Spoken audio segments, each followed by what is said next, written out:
Hello, everyone. This is Lucy, and today is Thursday. And as you know, Thursday is interview week. And today, like every other Thursday, I have an awesome guest for you to meet today. But before we get to the discussion today, what I'd like to do is remind you to click above the video where it says StreamYard and let StreamYard use your name so that you can interact while we talk. Send us comments. If you just want to react, do react with some hearts because we love hearts, all right, instead of the thumbs up. And if you want to comment, then StreamYard will use your name and let you comment. As you know, I'm coming in from sunny Mexico, and my guest today is from the USA, and we'll find out exactly where. Okay, time to let you know what we have in common. You know, I always do this every week because I meet the nicest people online. And I will say it over and over again. You meet the nicest people online. Not only that, but I have had the pleasure of meeting many of my online people in person. So here's one person that I would love to meet also in person. And well, we'll see. We never know where we go from here. Now, what I can tell you is that we are both at an age where self development is really very important. It started for me 20 years ago, and we'll find out where and when it started for my guests. But it's an ongoing at any age self development. All right, it's really investing in yourself. We were both students of KBB, and the KBB program course. It's better known as the Knowledge Business Blueprint, morphed into a course that's better known today as Progress Next. It's the next level of the legacy that Tony Robbins and Dean Graziosi started in 2019. And the idea was that self education is the new norm. And so obviously we have the same mentors, Mary Morrissey, Tony Robbins, Dean Graziosi, right? And just say a word of caution. If you stay till the end, my guest has a beautiful surprise for you. So without any further ado, let us meet Casey Glower. Hi, Casey. How are you? Hi, Lucy. Thank you so much for that introduction, and you're just absolutely a delight. And I Thank will, you. I will meet you in person. We will definitely. I know for sure. I mean, you have a lovely background. I love all those colors, and you look beautiful yourself. So let me ask you, where are you in the United States right now? I live in Portland, Oregon. Okay, were you So born there? no, I've lived in 9 states. I'm actually a Midwestern girl, Oh, okay. born in So Wisconsin, raised in Illinois. Oh, so all those states, right? And so, before we talk about some of your background, because I do want to go into a little bit about your background, let's start with your primary family, because I know that you grew up, like many of us grew up in, a domestic violence, because it was acceptable when I was young that parents would, strap you. They would actually hit you. And so, but you've had since then lots of successes, lots of self development, and you are where you are today because of who you were, way back then. So let's talk a little bit about your background. Can you talk a little bit about your family and how it was growing up in, I think you said Wisconsin, right? Well, I was born in Wisconsin. I grew up in Illinois, just like Illinois. about Okay. 45 miles south of Chicago.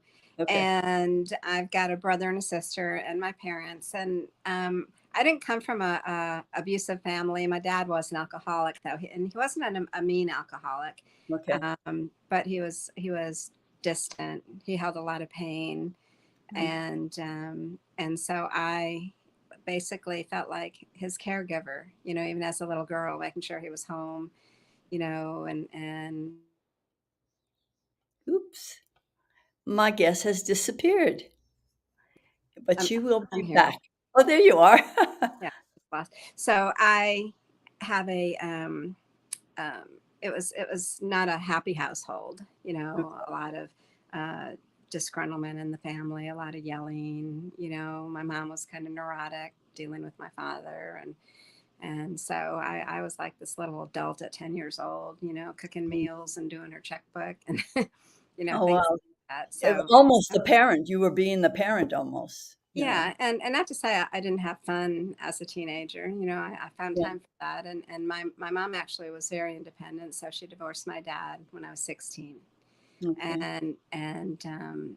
and then she got a job offer in California, and so me and my sister like said, go start your life. This is a great opportunity for you. So she moved to California and left me and my sister at home. My sister was 2 years older, so I was like 16, 17, and I finished graduating high school. We sold the house, and then we moved. We escaped to California when You I was escaped to 17. California. Were you glad to be in California? Oh, it was so exciting. Yeah, It was just like, having grown up in the Midwest, and I mean, people there didn't talk about going to college. They didn't have, for some reason, where we grew up, it was like people just like, worked and didn't have a big vision. And I always had a big vision. right. And so I had all these dreams, all these things I wanted to do. So going out to California was just like, wow, Dream world for sure. That definitely. was great. So tell me, you married quite young, didn't you?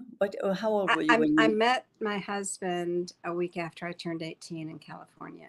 okay. I met the man that I was going to marry, and he just swept me off my feet. And he was 11 years older than I was, and I was very naive. And I was like, I was looking for that Prince Charming, and I Mhm. thought I found him, And so I was with him ever since I was 18. We actually didn't get married for 5 years. So I was Well, in an abusive relationship with him before I got married. oh, But well. Did I you just, not realize that it was abusive or I mean, how was you it know, abusive? Just verbally or he actually, it was verbally, and he actually like started hitting physically me. then? Yeah. Yeah, and I knew he came from a abusive background, Mhm. and he was horribly treated by his parents, from what he told me. And so I just thought, God put me here to help heal him and give him love that he's never had. And he had so many good Mm. qualities, right? That I just like fell madly in love with him, and I just like he would hit me and I would say I'm sorry, and it Wow. So you started were early. enabled him really, yes. Mhm. Yes, yes, Yeah. absolutely. Wow, Uh, so at what point did that change for you? I mean, you were married, 40 plus years, were you not? 40 years. 40 years. Well, I was with him 40 years. So I, the physical abuse lasted 25 years. I mean, horrific physical abuse, but even worse, emotional abuse. He was very powerful, very controlling.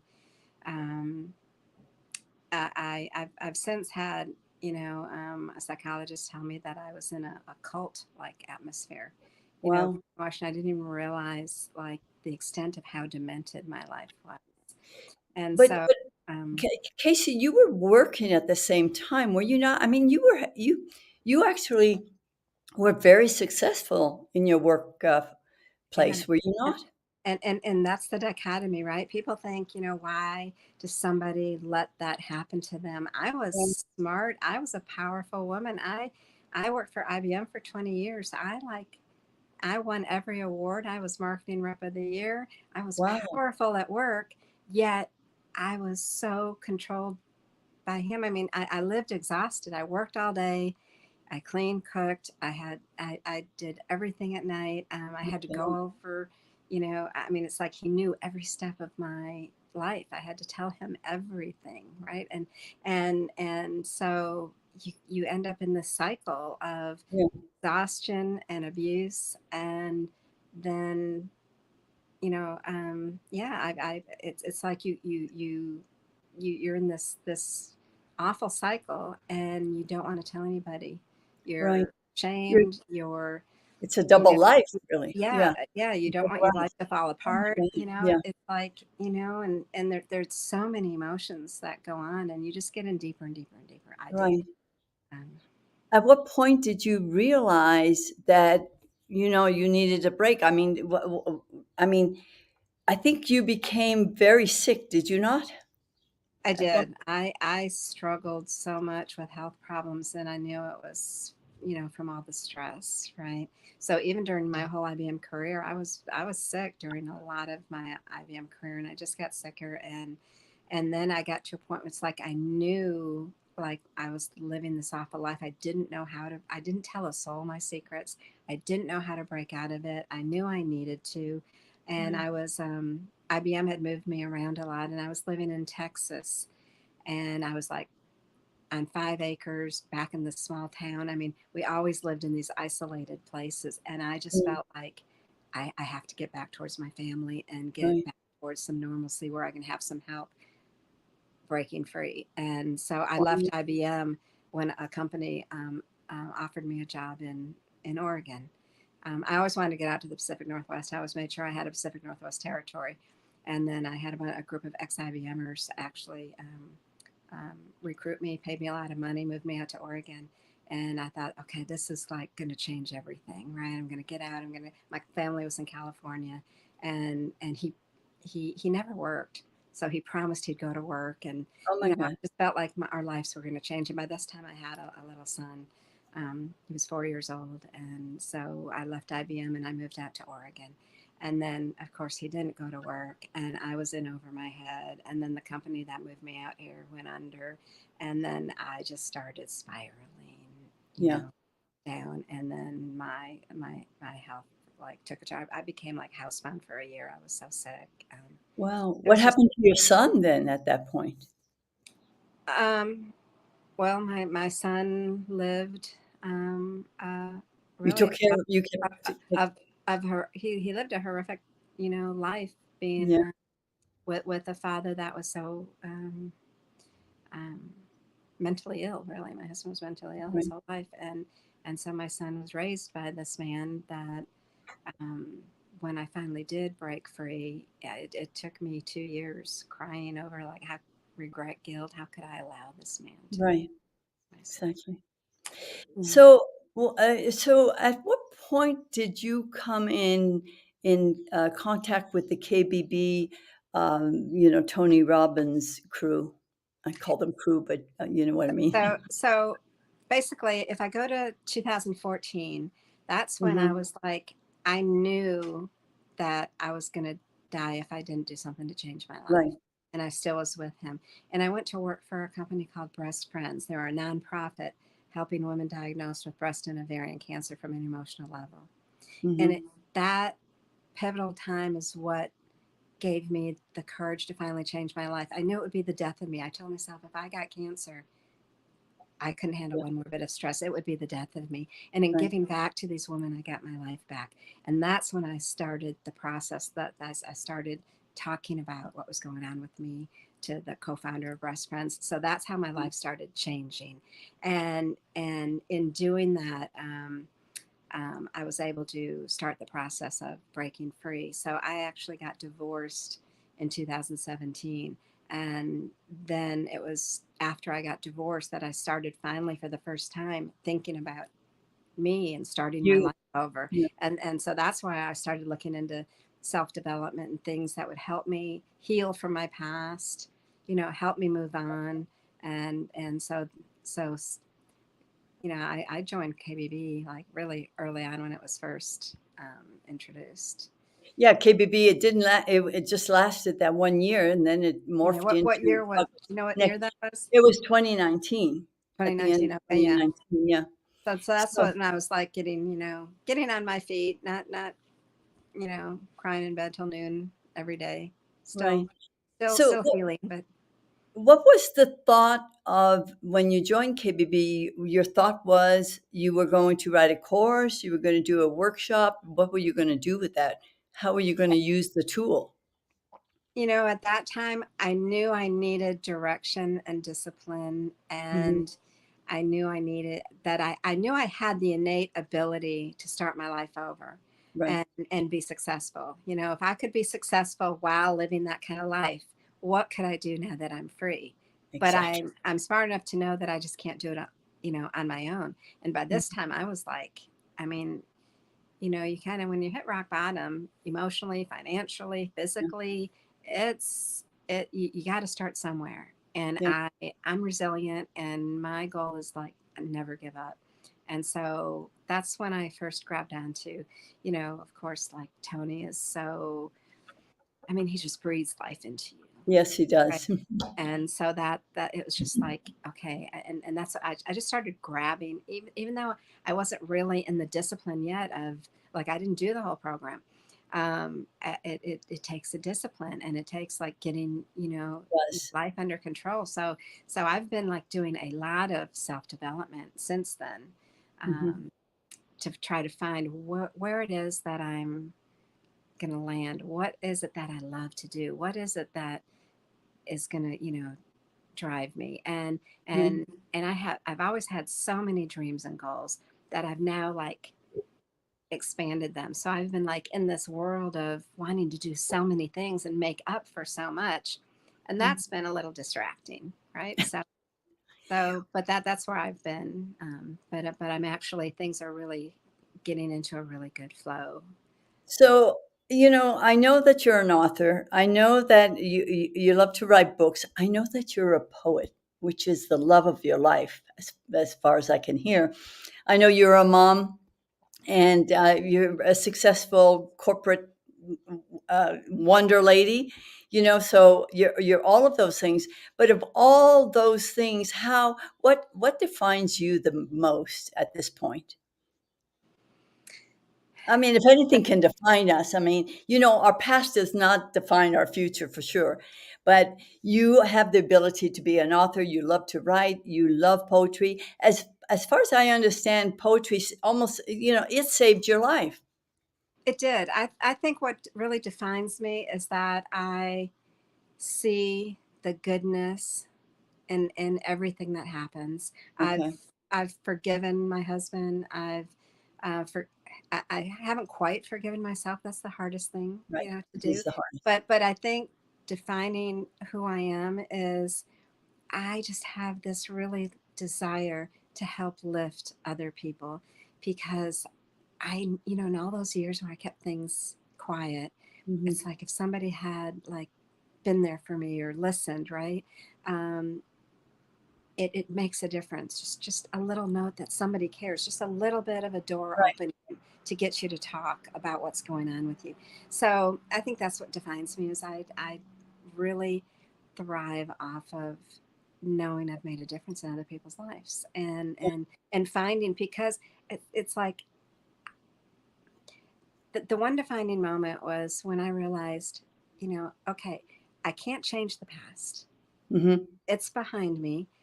It's not going to do any good. Regret and guilt are worth, they're emotions that just destroy you. They don't do you Yeah, any good. exactly.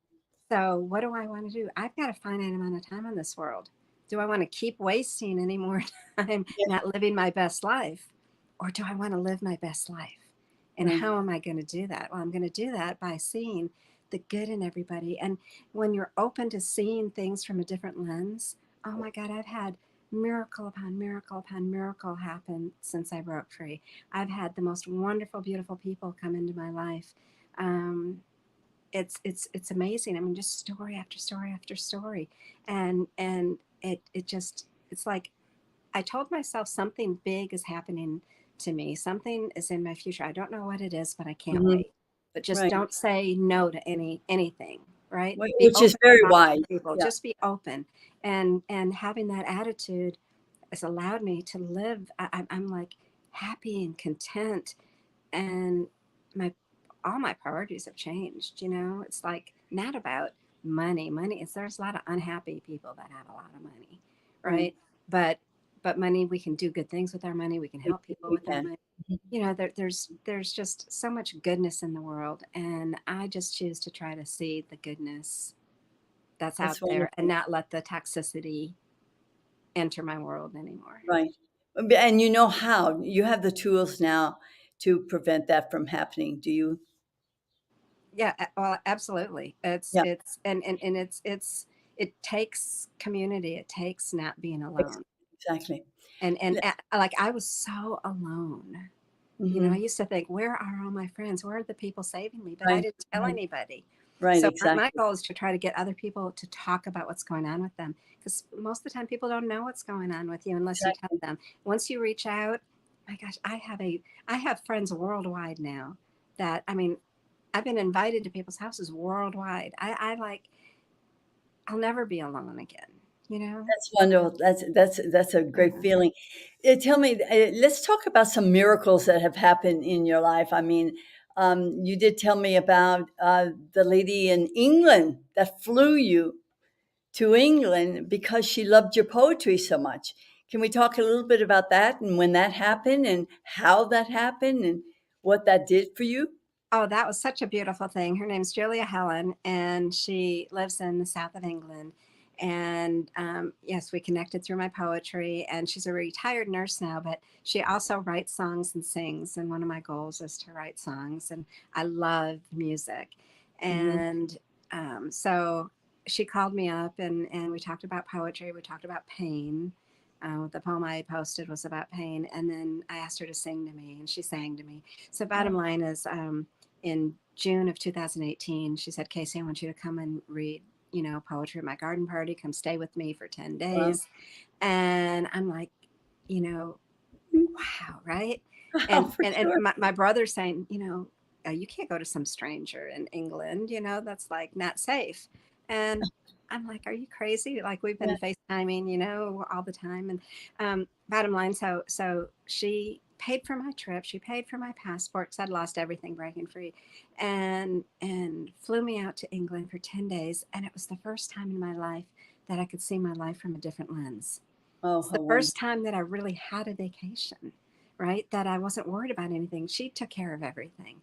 And and I met her friends, and I went to her pub and read poetry at her pub while she sang and her friends sang, and it was just glorious. So What a uh, glorious event. yeah, Absolutely. so we're best friends, and she brought me out the year after that. And and I'm gonna go out again probably this summer. And through that I've met other people, Right. so it just blossoms. But that was one of the beautiful miracles that happened. You know what comes to my mind? How did she find you and your poetry? I mean, she's in England, you're in the United States. Were you publishing your poems? So this is where I love Facebook. I got on Facebook in 2014. 2014 was my pivotal time when I was starting Okay. to. I moved upstairs in my house, Okay. no TVs, no anything, started writing my poetry. And then I got on Facebook and I started publishing my poetry on Facebook. And then every time I met somebody, I would put a poem.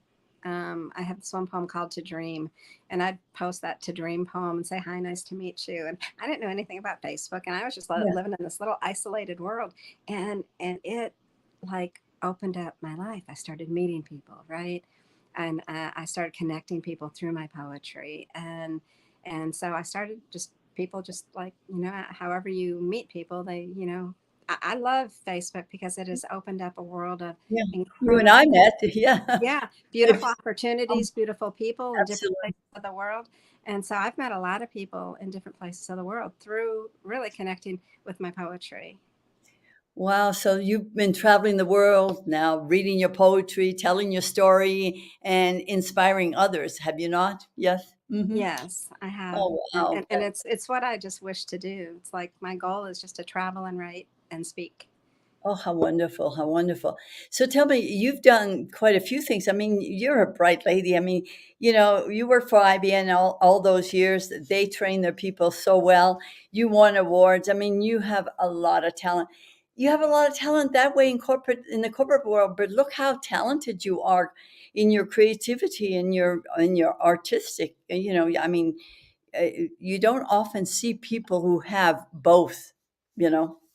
Well, You it was funny. My first half of my years in IBM, I was in administration, and mhm. I kept getting promoted every 6 months. I've had every administrative job because, and I guess this is part of my creative side. I would like walk into a new department and then look at how it could be better, right? Wow. And that Mhm. was kind of became my specialty, right? It's like I almost was a little efficiency expert in that department. Remember when before there was profs before email. It was called profs. Anyways, it Yeah, was like I've when done email that. was just starting. So I started learning about that. And then I was working at the Marketing Education Center in Atlanta. And it was my job to teach all the instructors how to use email. Wow. So which was a fun job for me because I got to meet all these people, and I met a lot of people. So um, but that's kind of and then I got into marketing. And once I got into marketing, it was like whew, like night and day. It's like I died and gone to heaven. It was just a different world for me, and it Right. was where I like um, needed to be, and that's where I really excelled. I did well in the first half, but that's what got me to getting into marketing. And so my creativity, that they had a suggestion program where you could win awards. So I just had a goal to submit a suggestion every week.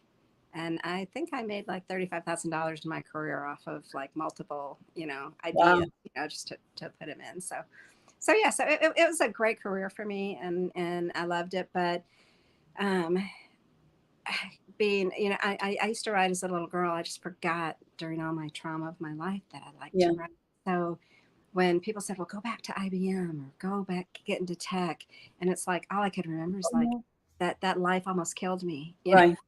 Right. So I just wanted to, you know, live a life. My goal is to like remove stress, do what I love to do. When you do what you love to do, it's not work. And No, it isn't work. You're right. Let's talk about the first time because you've been writing books now. You've written quite a few. What was your first book, and what kind of pushed you to write the book? I've only published one book so far. It's called Nothing Okay. But Lace. Nothing But Lace. It's passion poetry, and it's available on Amazon. I've got three. I think I mentioned you that like they're almost done. So I'm doing a series of Nothing But the Moon and Nothing But the Sea and Nothing But Rainbows and Roses. So Oh, I they're love all it. poetry books. Yeah. But I do have like a novel in place and my memoir, and it's like. I have too many projects that I'm not finishing, like one and getting on with the other. It's kind of how my work. I like have Oh, too you many. have a whole lifetime, so that Yeah. everything So I will. want to do a lot, but my first book happened because I was publishing my poems on like I started writing domestic violence poems. And Mhm. then I started writing poems about passion and tenderness because I had none in my whole life.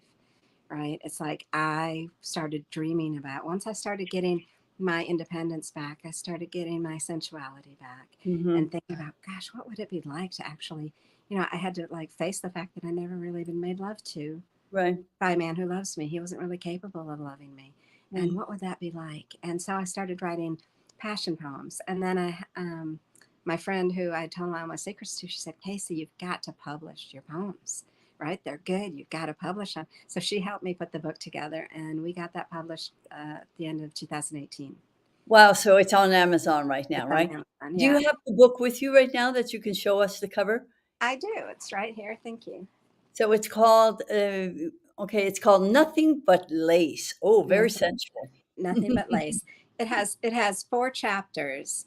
Hmm. Um, So dreaming, getting ready for that date, the seduction, and then lace undone. So it kind of like builds as you go. And but it's very sweet and delicate and romantic. It's I found I get royalties every month from Amazon. Wonderful. And I hustle my book. I mean, I have it with me. I'm proud of it, and I talk to people about it. But it's really a great book for people to read to each other. Right. You know, Right. um, sexual conversations. People can be married for 40 years and not talk Oh, about it. I know. It's such a taboo thing, and so what people have told me, particularly men have told me, it opens the door to even if you don't have to talk about it when you Right. read a tender poem to somebody, it opens that door. And Right. so, yeah, I've had a lot of people tell me that. I have one man tell me it should be on every bedside table, and It should yeah, be absolutely. It's almost a requirement, I think. Certainly. Listen. Since then, you've also launched your business, right? You have a business called Love Gloriously. Can you tell us a little bit about that? yes. So I've been wanting to have a business with my poetry, and I Hmm. wanted to have gifts that lift people. I want like to have keepsake greeting cards is what I have that lift people, Right. and I didn't know what to call my business. And my last name is Glore, and I used to say Glore like door. And Well, one man told me, say, no, Glore like glorious. And good.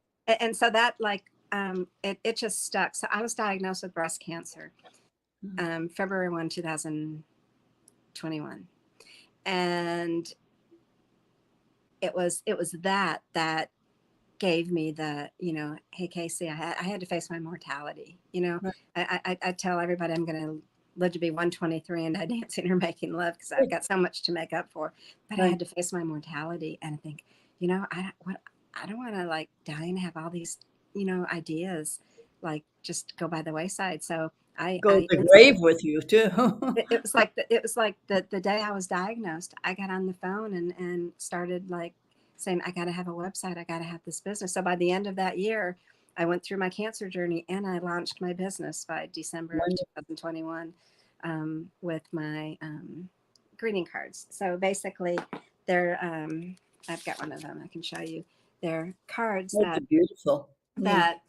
that I've got them on individual cards, so you can take them out Mm-hmm. and put them on the refrigerator, frame them or whatever, or pass them to somebody else, right? Right. And Right. I have had a friend tell me that she's given like her boyfriend cards for 10 years. He's never commented or anything. She said he Wow. still has that card on his dresser.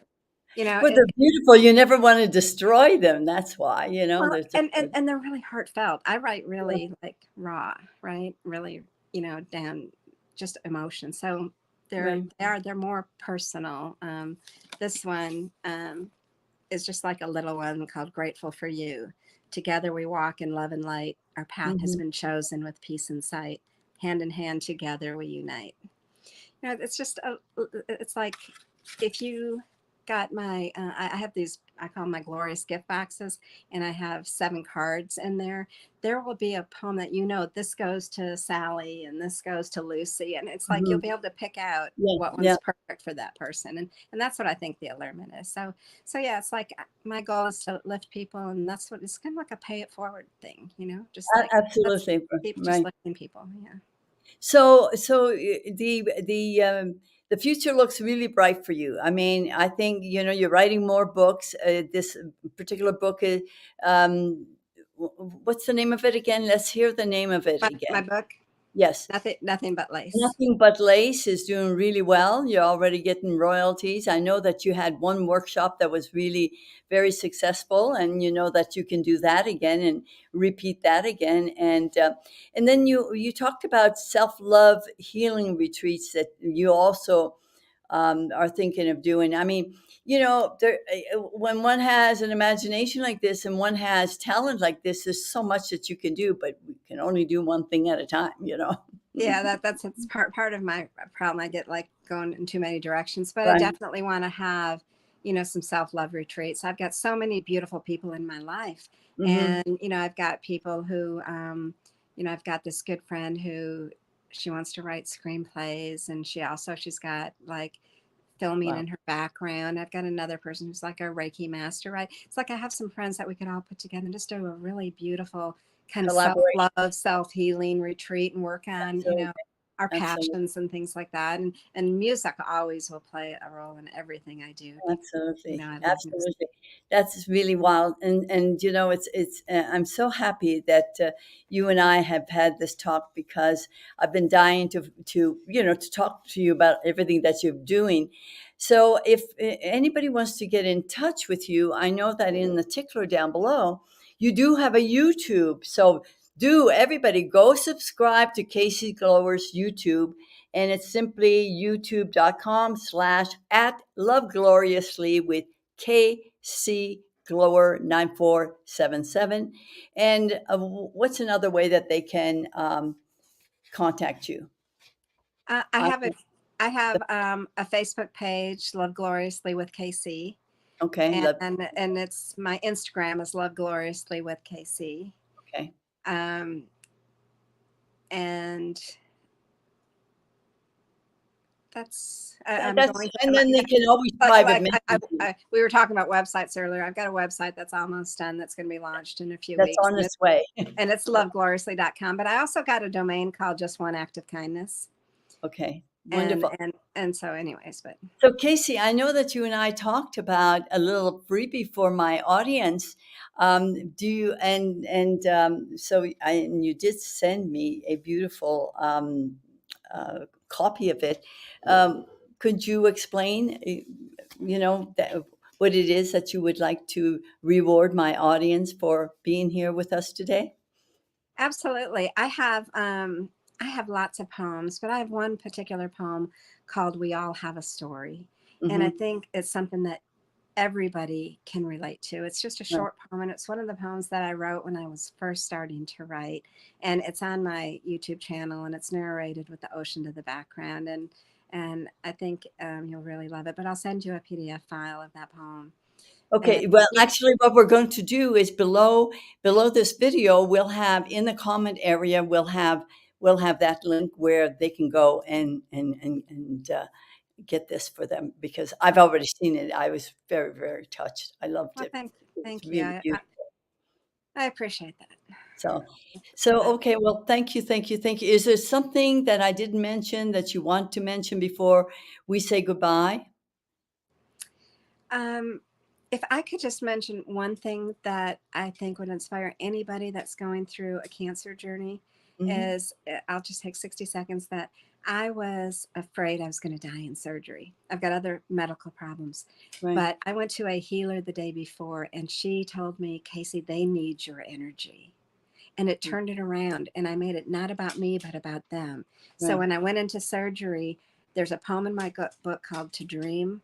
And I asked my surgeon if I could read it to her. So in the surgery room, all the lights on, I read the poem To Dream to everybody. And then my surgeon started singing to me. And Wow. she had a beautiful voice and she sang Moon River. Oh my God. And she's singing to me, and this is one of my miracles. And I'm singing back. I didn't know I knew all the words. I'm singing, she's singing. It was like this incredible Incredible. experience. Who would think being like, and when you're lying there getting ready to be put out and cut on, that you're going to have this kind of an experience?